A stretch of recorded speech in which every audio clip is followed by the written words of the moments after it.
guys, good morning and welcome to day 3 of our New York trip. So it's currently 9:30 a.m. already. So right now I'm planning to go to this popular breakfast or pancake restaurant here in New York. It's called Clinton Street Baking Company. So doon ako pupunta and I'll try to have my breakfast there or brunch na if pagkarating ko doon, since it's gonna be an hour of trip. Tapos hopefully maka dine in ako. Tapos after that, pinag-iisipan ko pa rin if pupunta ako sa Statue of Liberty again and ride the ferry going to the Liberty Park directly, or pupunta ako dun sa isang observation deck na yung may glass floor sa taas niya kasi may bayad din yun. And katabi nung building na yun is the Vessel building. So parang kakaibang building siya dito sa New York na sikat din. So yun yung mga plans ko for the day. And I'm already, ito suot ko na yung binili kong Adidas shirt sa LA. So hopefully, yeah. So hopefully it looks good kasi hindi ko siya makita ng buo since wala akong salamin dito na full body. Pero, yun na muna guys. I'll see you guys later. Are they home fries or they just like shredded potatoes? No.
We are done with the brunch guys. Okay lang naman siya, but I don't think it's the best pancake.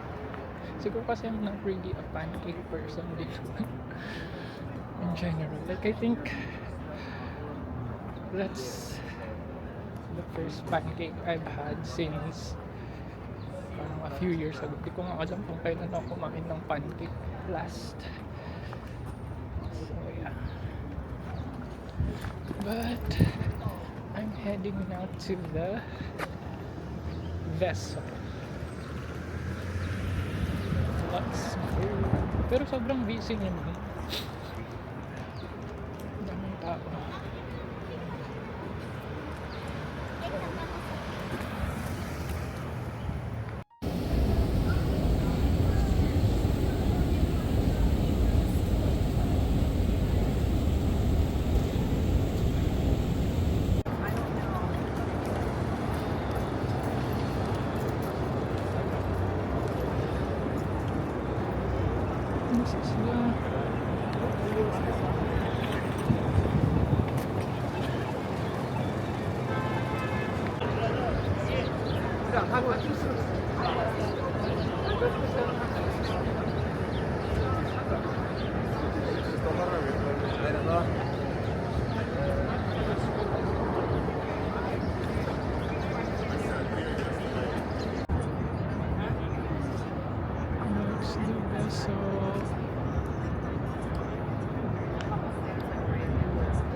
Hey guys, I'm back at the hotel now and it's currently 8 p.m. already. So I was supposed to stay until magdilim sa Times Square kanina, but since naiihi ako, tapos ang hirap ng public toilet, so yun yung need yung isipin din if mag-visit kayo dito sa New York. Ang hirap maghanap ng public toilet, and di ba kanina nung nasa Times Square ako around 7 p.m. pa lang, maliwanag pa eh, kasi ang sunset dito is around 8 p.m. and ngayon nga kaka-sunset lang. So dapat mag-aantay na ako doon and all, pero since naiihi nga ako tapos wala akong mahanap na toilet, nag-search ako sa internet kung saan pwede, and may nabasa ako doon about Marquis Theater, which is malapit lang doon. So pumunta ako doon sa Marquis Theater, pero sinabihan ako na wala silang public toilet, na yung toilet nila is for paying guest. So I had no choice but to go home habang kaya ko pang pigilan, kasi for sure eventually aabot ako sa point na hindi ko na siya mapipigilan, and kaninang ihi na ako, and ang layo ko from Times Square. So yun, and baka hindi na ako bumalik doon ulit, kasi I will have my last full day tomorrow. So yun, and habang pauwi ako kanina papunta ng train, na may nadaan akong Jollibee, so I decided na mag-take out ng Jollibee for my dinner tonight. So pakita ko sa inyo.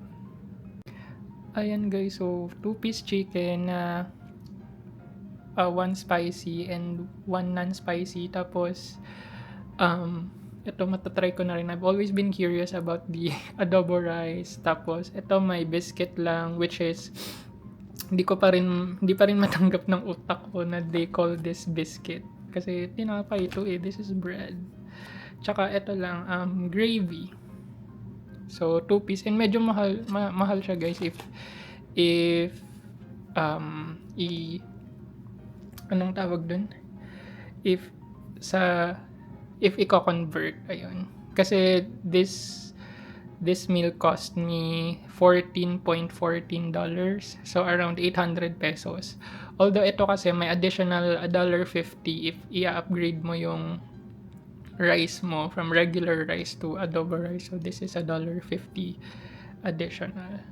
Pero yun, mahal siya, 14.14 USD with tax na yun. So around 800 plus pesos. Pero let's go ahead and eat, guys. Nagugutom na rin ako. Tas bumili rin ako ng tubig kanina dyan sa may convenience store kasi naubos ko na yung pang second ko na to and paubos na siya. So ayun, I'm so excited for my dinner. That's it, guys. Try ko muna tong adobo rice without anything.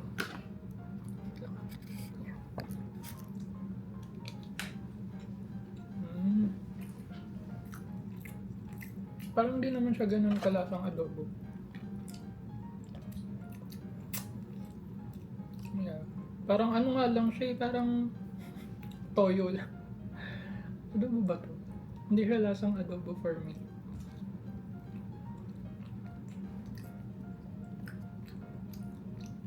Siyempre yung chicken for sure naman same yan. Let's try with the chicken and gravy.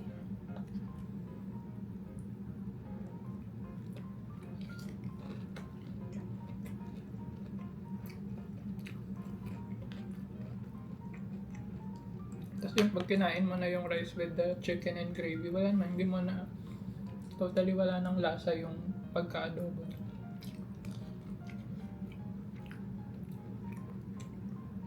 Pero in fairness, madami naman yung cup nila ng rice eh. Ayun yung mga crew dun kanina. Mga Pinoy. Ang galing. Pero yung mga customers, karamihan dun, I don't think parang mga Pinoy lahat yung customers dun. So parang ang daming mga non-Filipinos dun na kumakain.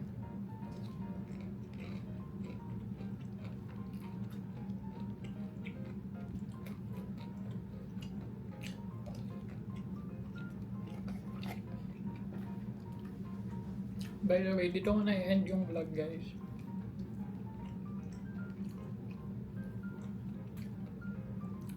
Thank you so much for watching and I'll see you on day 4 and our last full day here in New York.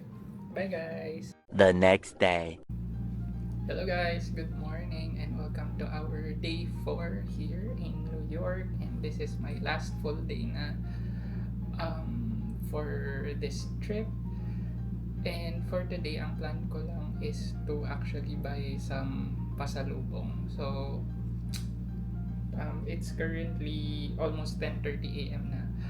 So, what I'm gonna do first is to go to a nearby outlet shop na malapit lang dito sa, kaya nga nearby, di ba? Sa nearby outlet shop. And actually, hindi ako aware about that outlet shop. It's just that earlier nagsa-search ako ng Nike store and yun, nakita ko na may malapit dito. Parang isang mall siya. So it's not only Nike pero may mga iba-ibang brands and iba-ibang stores. So I'm gonna go check that out. It's only about 16-minute walk from here based sa Google Maps.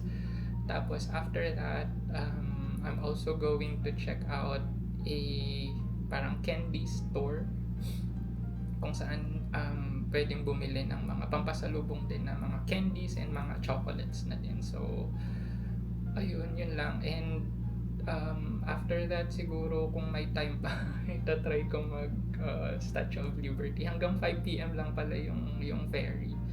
So yesterday I was supposed to go pero since it's past 5 p.m. now when I got there, parang sarado na yung ticketing booth and even online wala nang available for that day or for yesterday. So yun lang yung mga plans ko for the day.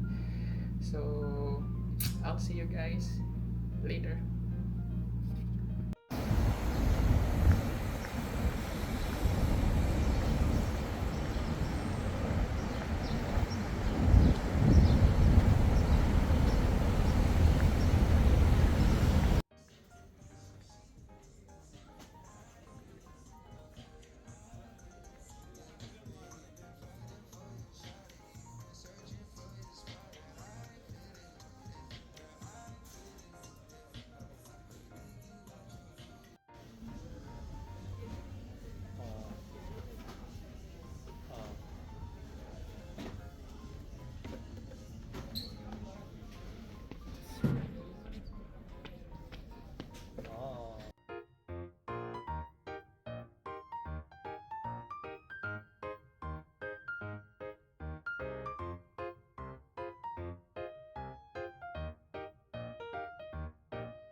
Hi guys, I'm back at my hotel now.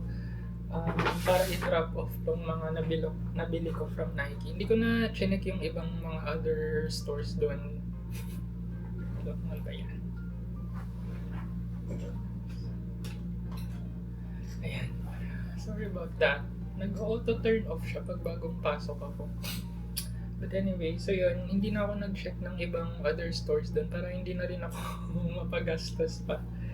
Pero let me show you yung binili ko. So I bought 2 caps. So yun. So I've never actually owned caps before. So ngayon naisip ko na maybe it's time for me to try having some caps. So bumili ako ng dalawa, isang green tsaka isang parang off-white. Gusto ko sana ng black, pero yung design kasi nung black doon, hindi ko gusto. So green na lang. Tapos inisip kong isuot na ito ngayon. Itong, kahit ito. Yun. Medyo may hindrance lang siya sa salamin ko, pero okay naman. Diba, parang pag bad hair day ka, or paggagala lang sa mga. Feeling ko sa suot ko na to today, para masanay na ako. Tsaka, the green one.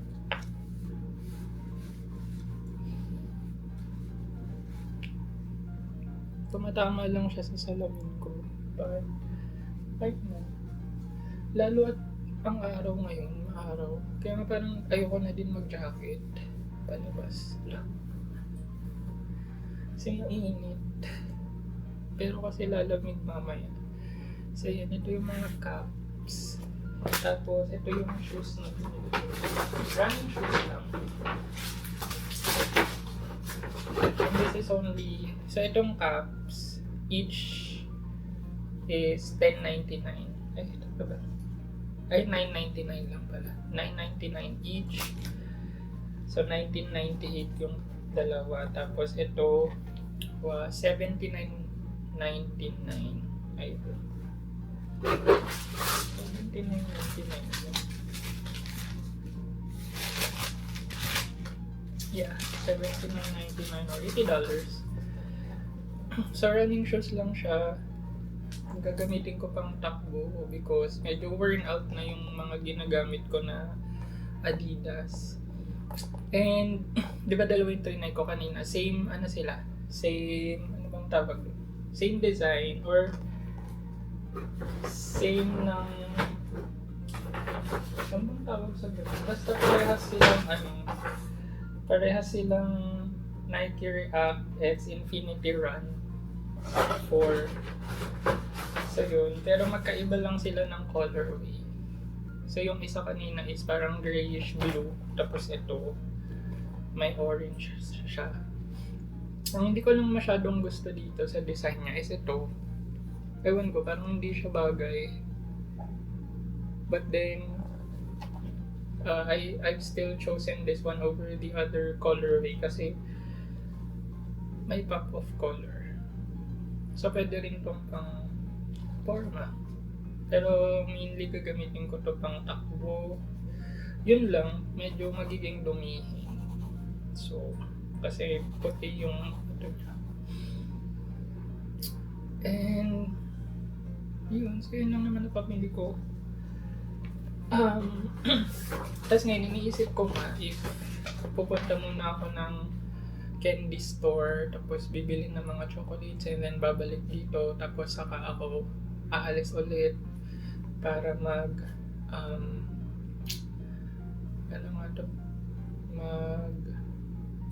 Statue of Liberty or mag Statue of Liberty muna ako and then saka ako mamili ng chocolates bago umuwi.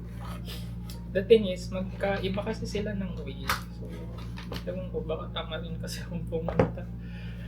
And actually, undecided pa rin talaga ako sa Statue of Liberty. But at the same time, naisip ko, parang kailan ba ako babalik pa ng New York, di ba?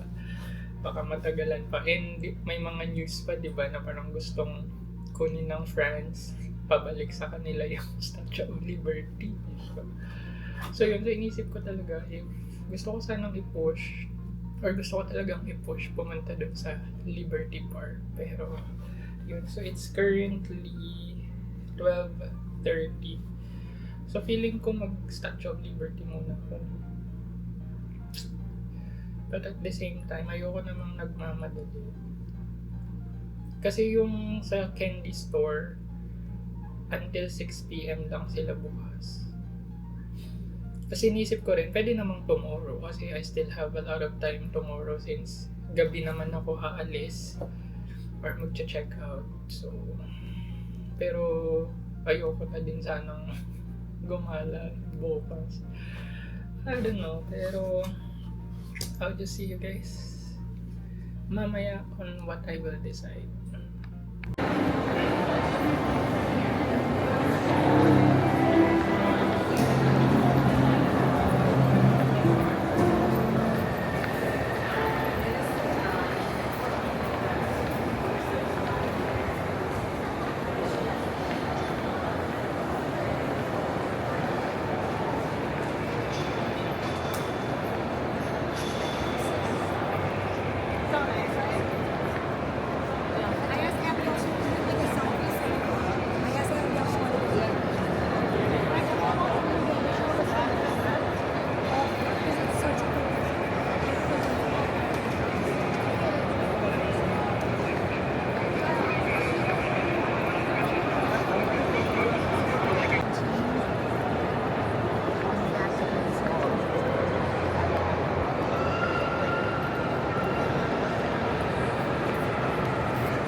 Hey guys, I am back at my hotel now and it's currently Ayan. It's currently 8 p.m. and kakabalik ko lang sa hotel. Basically, ang nangyari kanina, so after ko bumili from the candy store, bumalik ako dito sa hotel ko. Tapos I arrived here around mga 6:30 p.m. Ganyan. Kasi hindi ko na talaga kayang dumiretso pa ng ng Times Square kasi gusto ko sanang bumili ng additional souvenir shops like mga ano lang naman, mga ref magnet sana. Kaso hindi na talaga kaya ng power kong pumunta ng Times Square kasi syempre pagod na ako and at the same time ang bigat ng bitbitin ko. Tapos ang plan ko nga sana, babalik muna ako dito tapos pupunta ng Times Square pero wala na, hindi na talaga kaya ng energy ko. So I decided earlier na so pagdating ko dito ng around mga 6:30, nagpahinga lang ako tapos around 7 p.m. lumabas ulit ako and then naglibot lang ako dito nearby sa hotel ko and fortunately nakahanap naman ako ng store na may mga ref magnet. So yun na lang binili ko. So at least hindi ko na kailangan pumunta ng Times Square bukas kasi iniisip ko bukas pupunta ulit ako ng Times Square for that reason only. Pero ngayon hindi ko na need kasi I only needed 9 na ref magnets or actually 8 ref magnets lang. Tapos may isa akong iniba. So yun. So hindi ko na siya kailangan gawin bukas and I'm just gonna relax. But let me show you yung mga binili. So bumili doon sa same store na pinibilan ko ng ref magnet. So nakakita ako ng neck pillow and bumili ako. This is $12. Yeah, $12 siya.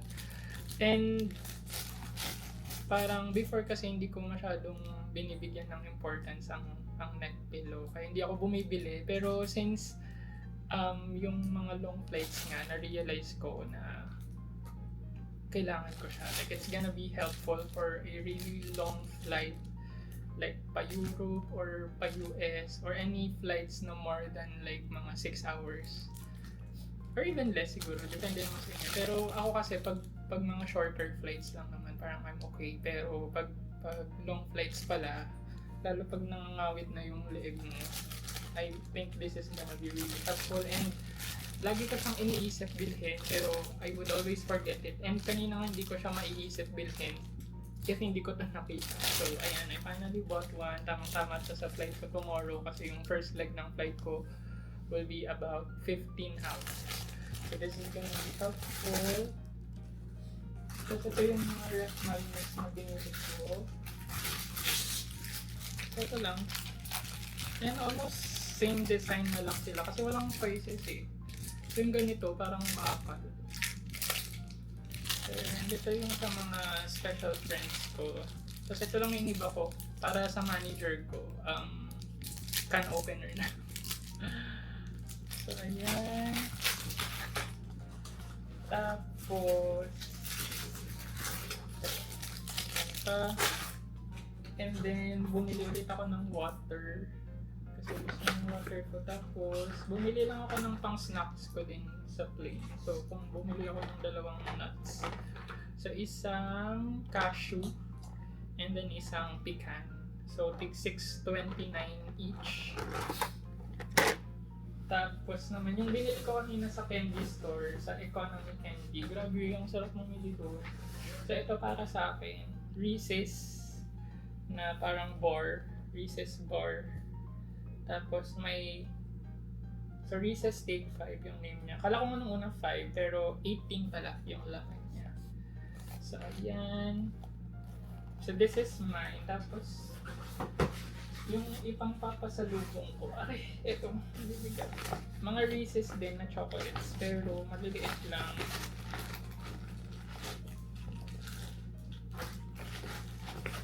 So ito mga Reese's na ganyan, na pack na siya. So, ito yung pang-office. This is actually 5 pounds. So, I mean, 5 pounds yung weight niya. So, Reese's Hearts Red.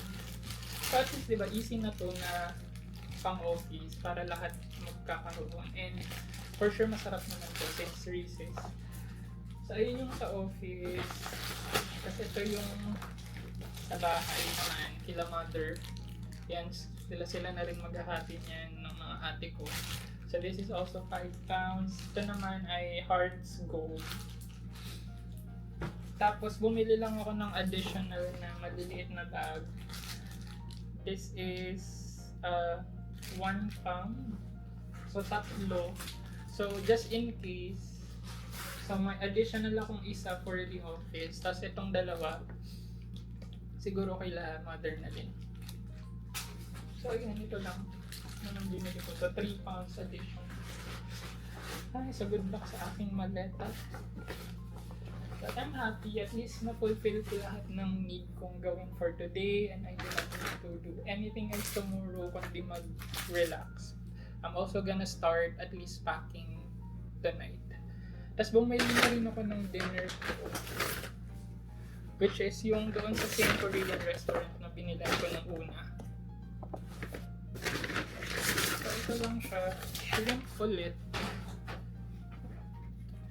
Shrimp at saka chicken tenders. Ayan, tatlong chicken tenders. Or dalawa lang actually. Dalawa and then Coke. So I'm gonna eat kasi I'm quite hungry and yeah, it's 8 p.m. So ito guys yung dinner ko. So shrimp ulit. Tapos nag-add lang ako ng 2 chicken tenders. At saka ito. Spicy mayo na dip for the chicken tenders. And by the way pala, yung total nung nabili ko sa candy store kanina, around $110, which is okay na din kasi parang ang dami kong napamili. So $10 that includes the bag kasi bumili ako ng 2 na paper bags since mabigat sila. So yan, pero kain muna tayo guys. So let's eat. Grabe, ang dami kong pagod ngayon. Sobrang pagod ko.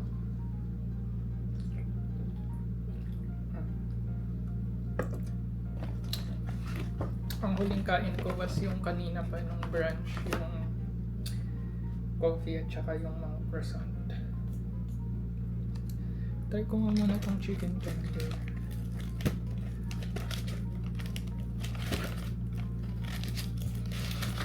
But I am fulfilled today. At least nagawa ko lahat. Although medyo nagmamadali na kanina. Especially nung galing sa yung galing sa Statue of Liberty. Kasi yung candy store nga diba is up until 6 p.m. lang. So saktong nakarating ako doon ng mga around 5-10 p.m.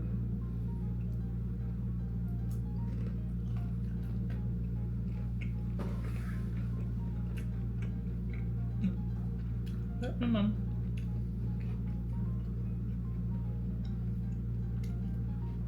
Actually, yung ferry papuntang Liberty Island, kasama pa dun sa ticket is yung sa Ellis Island din. Parang pumunta din siya ng Ellis Island, tapos pwede ka rin mag-tour dun. Pero hindi na ako pumunta ng Ellis Island kasi nga kulang na ako sa time para mahabol yung candy store. Sayang, maybe next time. Wow, next time pa.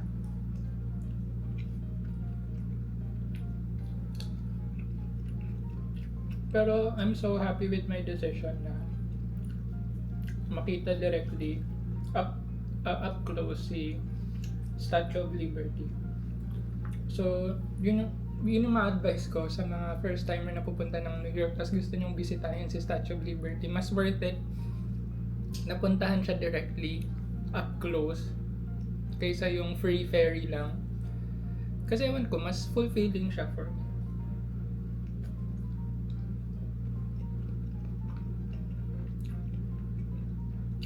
And kung may time nga kayo, makakalibot pa kayo sa Ellis Island. So, sulit naman yung 25 point something na pamasahe.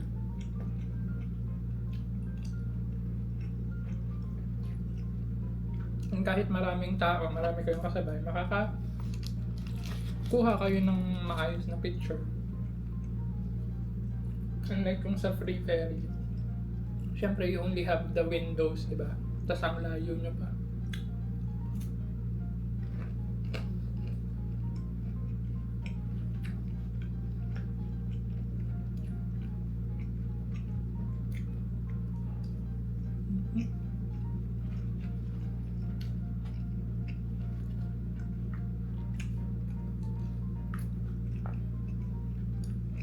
Tapusin ko lang yung pagkain ko, guys.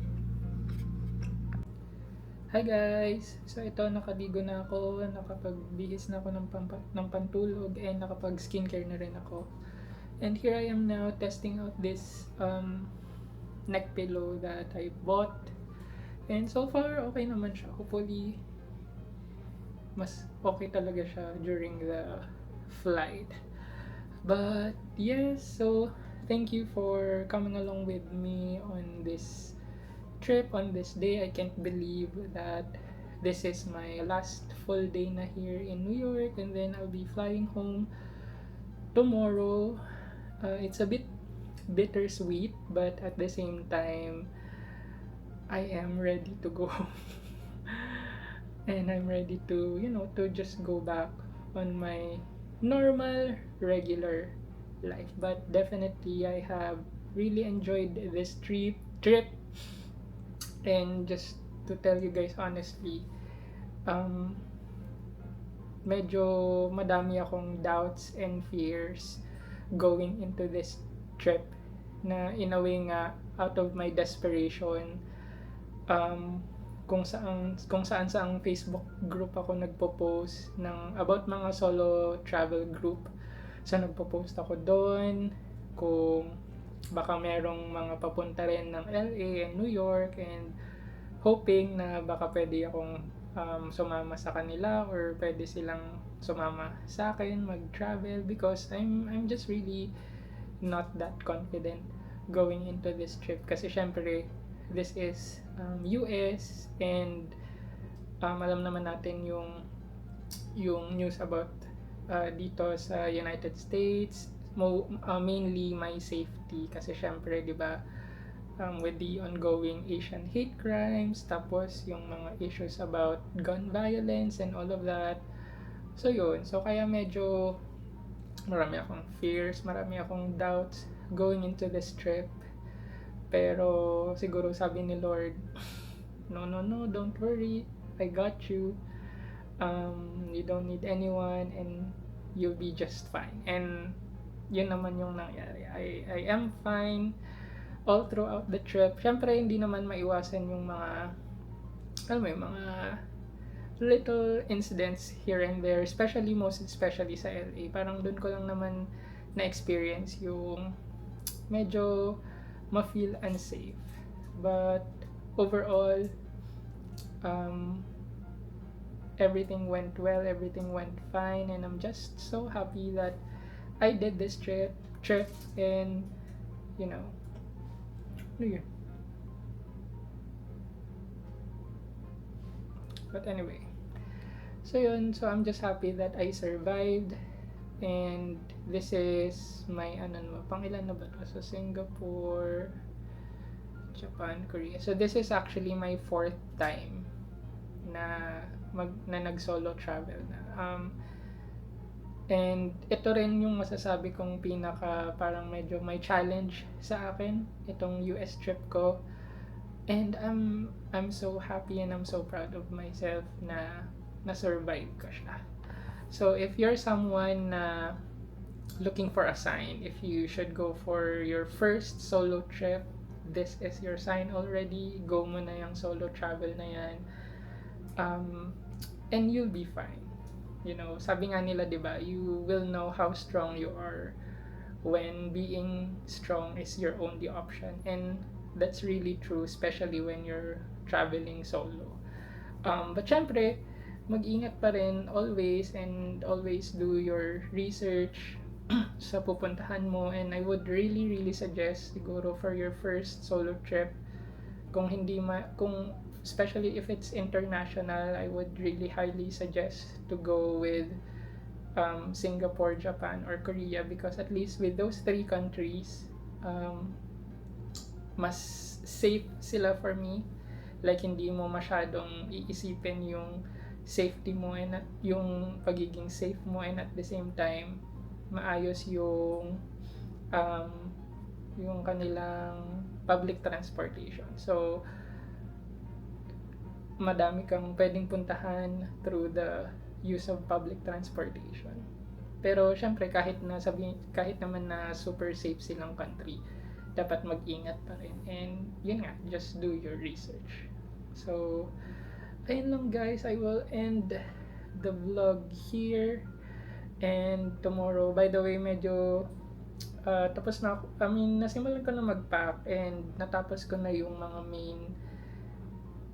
main things na need kong i-pack na mga damit. So konti na lang yung need kong i-pack. Yung ito na lang yung mga natitira ko pang damit. And ayun, hopefully mapack pa sila ng maayos. And yun pa pala, yung hindi ako mag-over baggage. Pero ayun, sige, I will end this here na guys. And thank you so much for watching today's vlog. And I'll see you guys tomorrow on our way home to the Philippines. Pero syempre magbablog pa rin ako dito kasi gabi pa naman yung checkout ko. So may mga vlog pa rin about New York. Well, I'll try. Thank you guys. Bye!